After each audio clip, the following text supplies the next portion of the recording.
President Donald Trump is threatening to invade Venezuela under the pretext of an alleged war on drugs, claiming the country is the main hub for transporting narcotics into the United States. But is that true? A look at the map of drug routes in the region shows that Ecuador, not Venezuela, is the primary departure point for cocaine shipments. Ecuador is currently governed by President Daniel Noboa, the son of one of Ecuador's wealthiest families.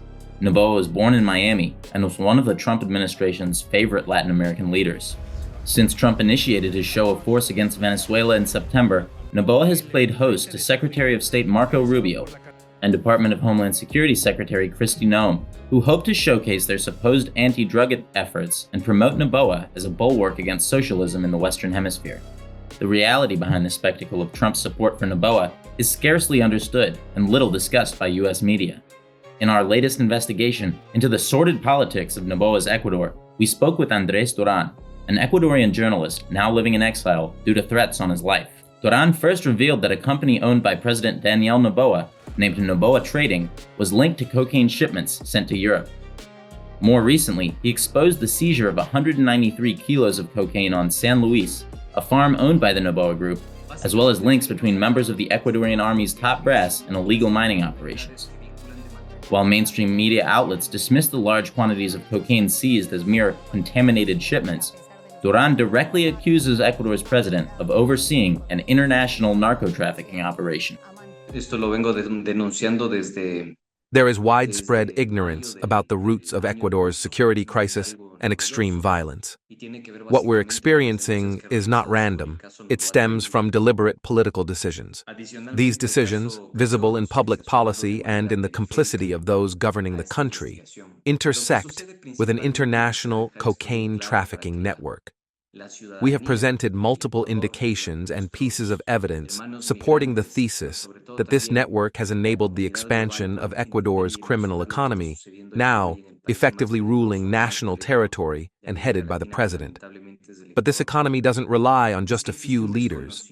Ecuador today has all the conditions for a criminal system to flourish. There is no real financial oversight. Vast amounts of illicit money, from drugs, human trafficking, arms trafficking, are laundered. A deregulated corporate sector, especially the simplified joint stock companies created since 2020, provides perfect fronts for criminal operations. Political decisions have also dismantled controls over the banana industry, customs, and ports. Illegal mining now serves as an additional cover for laundering. Dollarization makes it all easier. The pattern is clear. 2020. Companies linked to the president involved in cocaine trafficking scandals. 2022. Another presidential company implicated. 2024. Yet another case. 2025. A family-owned farm tied to a 193-kilo cocaine seizure. It is crucial to ask who owns Noboa Trading, Blasti S.A, Transmabo, and the San Luis estate in Babahoyo. The picture shows control over every facet of the business: large farms where cocaine can be hidden, the logistics for moving it, and export channels, making Ecuador the world's top exporter of cocaine today. These are not coincidences. They are causal links reinforced by political choices.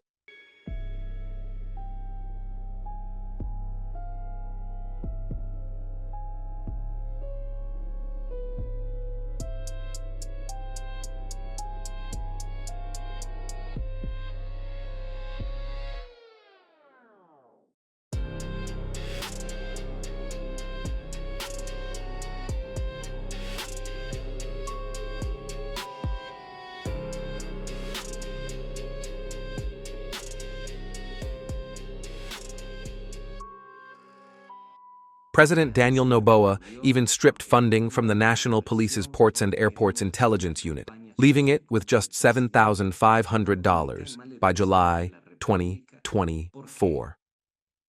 How can a police unit responsible for intelligence and port security operate with such a budget? With a homicide rate of 53 per 100,000 inhabitants, this defunding is irrational. And it is exactly what has been allowed to happen. Y que recientemente ha salido a la luz pública. Daniel Noboa was born into extreme wealth and groomed for the presidency from the very beginning. He attended New York University's Stern School of Business, earned a master's degree from Northwestern University in Illinois, and at one point studied at Harvard. At age 18, he founded a media company called DNA Entertainment Group, yet most of his professional life unfolded inside his father's corporate empire, including positions as shipping, logistics, and commercial director at the Noboa Corporation. His political career began in 2021 when he became a senator, and just 2 years later, he was already campaigning for president. Following his contested victory, Ecuador's mainstream media has largely shielded the president, portraying the drug scandal as the result of intentional malicious contamination by a few bad apples who supposedly abused their positions throughout the Noboa corporate sphere to facilitate cocaine shipments. These outlets' main arguments are based on a simple question: why would someone already in a position of wealth and power risk everything for a little more cash? We're talking about someone who already commands a massive empire. Risking that power to engage in something like this simply doesn't add up. He should be the first to demand a full investigation to the last consequence. So what do you see on the ground?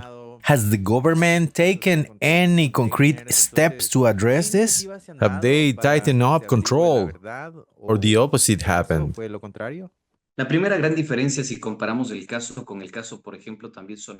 Let's clarify the differences, because the key lies in the details. Unlike cases such as the Albanian Mafia or Trojan Lion, both built on police surveillance of politicians and mafia operatives linked to Ruben Cherez, the cases involving Noboa Trading are flagrant crimes. According to the law and Article 77 of the Constitution, all suspects, including company owners, should have been placed in preventive detention. At that time, Roberto Ponce Noboa, cousin of the president's father and former Constituent Assembly member, was implicated. Yet in all three flagrant crimes, the law was ignored. No one was arrested except a dock worker whose job was simply to process paperwork at the anti-drug checkpoint. A man with a 52% physical disability. How could someone with that level of disability move nearly half a ton of cocaine into a container's refrigeration system? The story doesn't hold. On February 13th of this year, in the town of Lujan, on a ranch called San Luis, 193 milligrams of cocaine hydrochloride were initially seized. There is only one person arrested, who is the property's guard. It's a large property, 800 hectares, which was initially declared abandoned.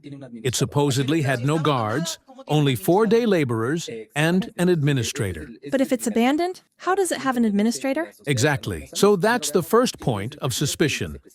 Now, who owns the San Luis Corporation? First, let's see who the president and vice president are.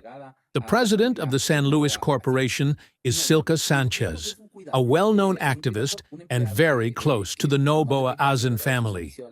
The only person arrested is not a professional guard, he's a caretaker, an employee who has worked for the Noboa Group companies for more than 30 years, and in his testimony, he explicitly states that in the 90s, Alvaro Noboa would arrive in his private yacht and had his own living quarters there in one of the buildings on the ranch. What was the ranch's production? It's not detailed in the trial report. But it's important to say that the place was not in a state of abandonment, as the police report details.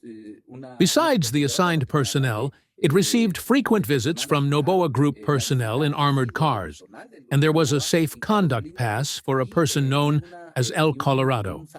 These people were carrying packages in and out in their vehicles.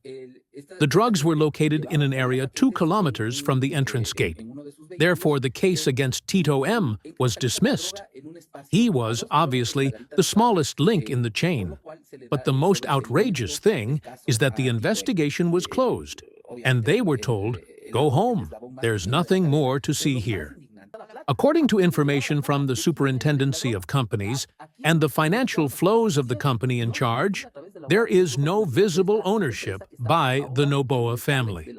One has to delve into property records of shell companies in the Bahamas and other tax havens to ultimately uncover that the companies belong to the Noboa Group, which are the true owners. But the Ecuadorian authorities are not conducting the necessary investigations. They are not following the financial trail, and ultimately, the case was closed. The government's explanation is contamination, repeated by the president himself during the April 2025 debate, claiming his relatives, associates, and directors had been cleared in court. That is false. There were never real investigations.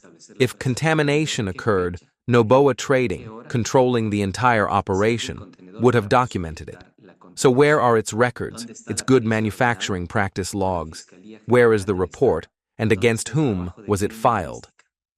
More importantly, this company controls every step of the chain: planting, harvesting, packing bananas into boxes, loading boxes into containers, transporting them on trailers and trucks, and shipping them to Europe. Yet, cocaine-laced banana shipments were intercepted in Italy, Croatia, and Rome. If it was contaminated, containers carry a recorder that logs temperature and any opening of the refrigeration system 24/7. That data provides exact timestamps showing when the contamination occurred. So where is the expert analysis from the Attorney General's office? Where is the forensic work? Officials have also claimed it was a blind hook, contamination without the company's knowledge. But when would that have happened? A company of this size controls everything. A small farm that outsources transport might lose oversight, but Noboa Trading owns the farm, the packing plant, the trailers, the ships, the containers, and the trucks. So again, where is the traceability? The GPS logs, the trailer tracking? None of it has been produced. Entonces yo insisto, ¿dónde está la trazabilidad y el control? ¿Dónde está la trazabilidad al GPS del tráiler? On a global scale, banks must recover the money that flows into the underground economy. Otherwise, the financial system would begin to collapse. With a steady stream of dollars disappearing, banks, and ultimately governments, would have to compensate by printing more dollars to replace those lost in the shadows, devaluing the currency in the process. Both the banks and the criminal networks are strongly incentivized to re-inject these illicit earnings into the legal economy. Ecuador is widely suspected of playing that role, a place where dirty dollars from the underground economy re-enter the formal financial system. And it raises an uncomfortable question. What would Ecuador look like without that flow of illicit money? One illustration of this paradox is that despite ranking as the 6th most dangerous country in the world and the 4th most indebted to the IMF, Ecuador's banks are currently registering record growth. Meanwhile, the state agencies responsible for monitoring capital flows have been steadily downsized and underfunded compared to a decade ago. The continued erosion of oversight does little to reassure investors or the general public about the underlying health of the Ecuadorian economy. This collapse is unfolding alongside a broad regression in security, public health, and education, and the breakdown of key sectors such as tourism, manufacturing, and trade, conditions to which the government has responded with a policy mix of narrative management, repression, and austerity.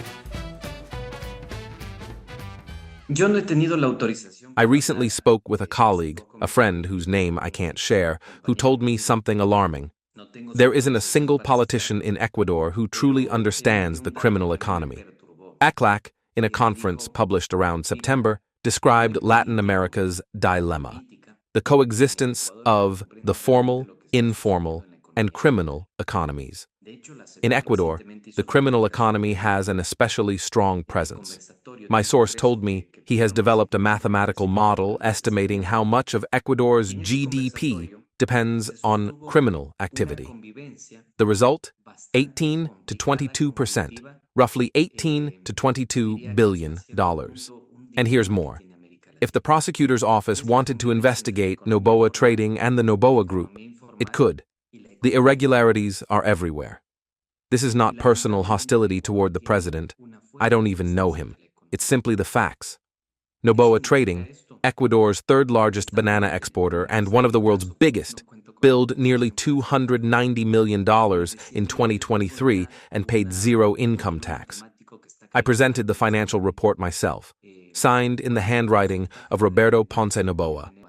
You asked why a businessman with a vast empire would risk everything.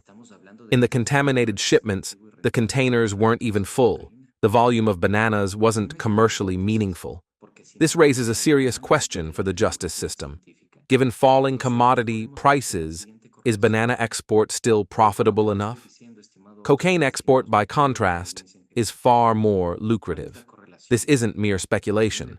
There is a suggestive correlation as the number of supposedly contaminated cocaine shipments increases, controls on the banana industry decrease.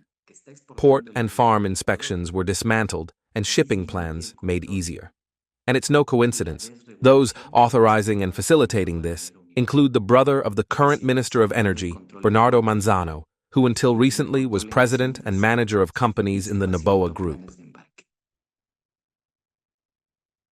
Casualmente, aunque yo sostengo que es causalmente, la persona que faculta y facilita todo esto es el hermano de la actual ministra de Energía, el señor Bernardo Manzano, presidente y gerente hasta hace poco de compañías del Grupo Noboa. A police wiretap from a judicial investigation captures alleged Albanian mafia operatives bragging that they had placed one of their own inside Ecuador's Ministry of Agriculture. That individual is believed to be Bernardo Manzano, who is mentioned 3 times in the police tracking report. That document contributed to the downfall of former banker-turned-president Guillermo Lasso, whose cousin and business partner, Danilo Carrera, was also directly implicated. Despite being under active police investigation, Manzano, a figure with long-standing ties to Noboa Trading, served as Minister of Agriculture from May 2022 to February 2023. During his tenure, he modified banana export controls, expanding quotas while reducing oversight. According to the lead police investigator, who was later threatened and forced into exile, this expansion may be directly linked to the spike in Europe-bound cocaine shipments during Manzano's period in office. Manzano ultimately resigned after it emerged that he had submitted his resume to Ruben Cherez, who was later tortured and murdered by sicarios. Cherez was believed to be the business associate of Dritan Djica, the Albanian mafia boss at the center of the cocaine trafficking pipeline to Europe. In October 2022, Bernardo Manzano publicly claimed at a press conference and in Ecuavisa that he had filed complaints with the Attorney General's office and the Comptroller. He never did. He later announced he would implement a blockchain system to strengthen traceability in the banana sector. That never happened either. Franklin Danilo Palacios Marquez, who recently resigned or was dismissed from Noboa's cabinet, was formally informed of these issues because I drafted the request for information myself when I worked as an advisor to Assemblywoman Monica Palacios. Based on my report, she filed a complaint with the Comptroller. Yet, to this day, there has been no audit of the banana control system. Why? Because an audit would uncover extensive irregularities involving Manzano, Palacios Marquez, Pedro Alava, and Tanli Vera, who is also linked to the Trojan Lion case. Manzano even handed his resume to Ruben Cherez, an operative for the Albanian mafia, and Alava did the same. These are not coincidences. They are rapid, connected events that Ecuador's media have failed to explain or systematize for the public, an urgent duty still unmet. Y yo creo que esa es una obligación y una deuda pendiente. Ecuatorianos. Whether knowingly or not, Daniel Noboa now presides over a crisis engineered by design. After Lenin Moreno's rupture with the Correísta movement, Moreno's own government announced plans to dismantle what it called a corrupt welfare state. In practice, however, it dismantled what had been a minimally functional state. This process continued under banker President Guillermo Lasso and remains in place today. Recent reports show multiple instances where funds technically exist for healthcare, education, and security, yet, because of IMF agreements, they're diverted to debt payments instead. On paper, it may appear that the state is investing, but in reality, Ecuador's public institutions are critically underfunded and severely understaffed. Ecuador faces not just ignorance, but complicity around the drug economy. The media feeds a narco-culture narrative: Fito, Fed, Pipo, gold chains, luxury cars, focusing only on the street-level spectacle. But that's just the visible army of a much larger criminal economy that has diversified across the country. The only leader who truly understands this regional transformation, in my view, is Gustavo Petro, who disrupted Colombia's cocaine logistics. That shift pushed the trafficking chain into Ecuador, turning Guayaquil, Manta, and Machala into major export routes. Yet officials insist it's merely a war between gangs, when it's really a fight over supply routes, logistics, storage, money laundering, and local public contracts. Violence in Ecuador moves constantly. Camilo Ponce Enriquez, Tena, Quito, Ibarra, Loja, Cuenca, Machala, Guayaquil, and is deeply tied to illegal mining. And it will continue to rise. Why? Because the criminal economy has penetrated state institutions, the assembly, regulatory agencies, local governments. Meanwhile, a decade of austerity dismantled oversight over ports, capital flows, and borders, creating ideal conditions for criminal expansion. If parts of the government are infiltrated, and if the president himself is involved, Ecuador has almost no chance of recovery without drastic change. The country is essentially being held hostage. Unlike Colombia or Mexico, Ecuador's compact territory, export infrastructure, and weak regulation dramatically lower trafficking costs. The banana industry alone moves millions of containers, perfect cover for cocaine. The Organized Crime and Corruption Reporting Project, together with Serbian outlet KRIK, uncovered Croatian prosecution documents from February 2021 showing an encrypted chat in which alleged Balkan drug traffickers boasted of having exclusive rights to smuggle cocaine inside banana shipments exported by the family firm of Ecuadorian President Daniel Noboa. The OCCRP report also alludes to a fruit importing company being investigated by Croatian police. Leon van Parijs NV, a fruit company registered in Antwerp, which is the largest banana purchaser for the Croatian market, was a consignee in one shipment and the notified party in the other two. Curiously, Van Parijs, who has been investigated for administrative irregularities before, was also mentioned by Spanish newspaper El Debate when reporting about President Noboa's drunken party in Madrid. After Noboa alleged that he forgot his wallet, Van Parijs transferred $15,000, labeled as an advance, to Noboa's aide, who then paid for the dinner and a party at a sushi place. This event involved Ecuadorian government officials and workers. In fact, part of the initial scandal involved the improper use of the King of Spain's limo and his security detail by the young Ecuadorian president and his staff. This is not the first time Noboa Trading has come under investigation by a European agency, but it is the first time such findings have been openly reported by media outlets around the world. The Noboa family itself faces multiple complaints. On one of their ranches, police found kilos. The president's brother, Santiago Noboa, is accused of fuel trafficking in a Choneros-controlled area and linked to fraud and tax evasion schemes.